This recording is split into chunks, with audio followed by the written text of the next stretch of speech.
Raiatea Reotahiti Atai. E mea una roa o Raiatea e motu no te taamotu no raromatai. E vai o ia I roto I te tairoto e o taaa tōna motu tua hine. E maha hauruma minuti te maorora a nania I te manureva ia Tahiti. E piti hanere auruma iwa kilometera I te atea ia Tahiti I te apatoe rau. E noho e auruma piti tawatini va u hanere taata I reira. O uturoa te pū o te motu. E iwa hauruma va u kilometera te a ua whaatira a o Raiatea. O Raiatea te motu rai he I Polynesia I muri e ia Tahiti. O te whato Aiti moua te moua teitei e o te motu. O Hawaii nui te io a matamua o te ie motu. E rawehia te ie io a I te Hawaii ki nui waa. No te awae no atopa e no novema. O Hawaii I te mawhatu o Polynesia mai te tau Tahito e motu tapu te ie. Wa wha api I hia te tahua manureva. E hitu rerera a manureva to e Tahiti mai o Tahiti atu I Raiatea I te hepetoma I te nei. E piti rerera a manureva to e moana I te mau mahana atoa.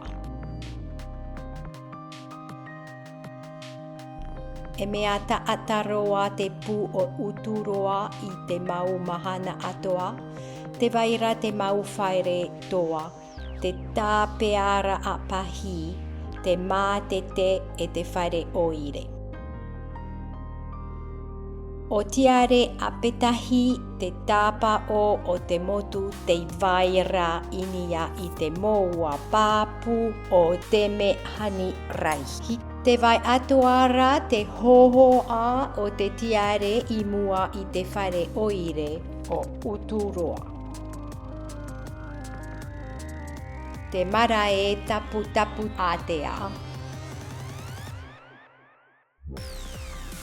E mata ita I hia te mau marae I Raiatea. E mea roro nui te marae o tapu atea no te mea. E pū o te nuna a o Polynesia nui I te tau Tahito. No reira wa tāpurahia o ia I te UNESCO I te Matahiti Pititawatini Auruma Hitu. I te matamua e hāmata te nuna a I Polynesia I o nei. E haha mori hia te atua oro, te atua o te tamai e o te hau. E āmui te hui ari I e te nuna a I te ie wahi. E whano mai te mau taata e wahi hio mai ratou I tō ratou ite. Te mua te ie mara I te awa moa. E wha ite o ia nawhea te huru o te ora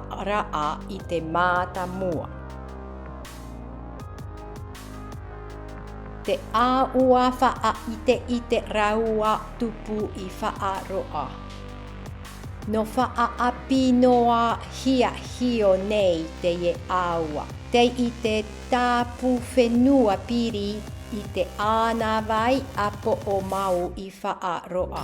E āna vai o tahi o ia o te tere hia e te pahi I Polynesia.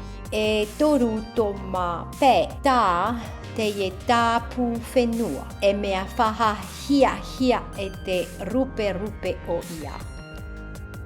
E nehe e mata ita I reira I te tiare e I te tumu raau o te whenua. Te ōpui manu, te ōpuhi pōpā, te aute, te tāmara, te tumu maha hotu e te vaiatura.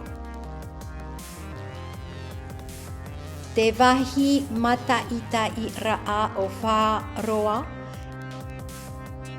e mea una te yevahi, e mataitai hia te rupapere ati e, au e te fa hia e mea rupe te natura, e oro a ia hia te mana puhai o te ye natura.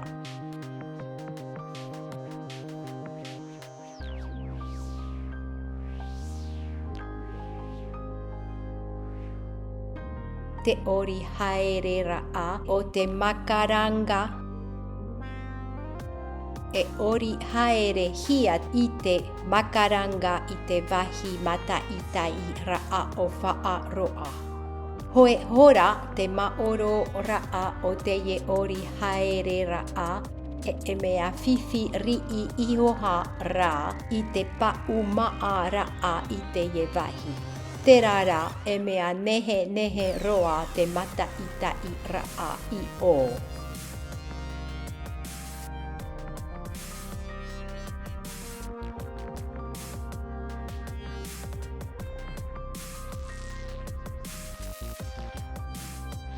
E ori aere hia inia i te mo'ua te menahi rahi no te mataitai i te tiare apetahi. E waha te apetahi i te hiti ra'a o te rā. Aorera e ori aere hia no te mataitai i te toru topara a pape. Aorera e hopuhia i te miti inia i te maumotu no te mataitai i te ia, i te whai, i te oua, i te puhi e te vaiatura.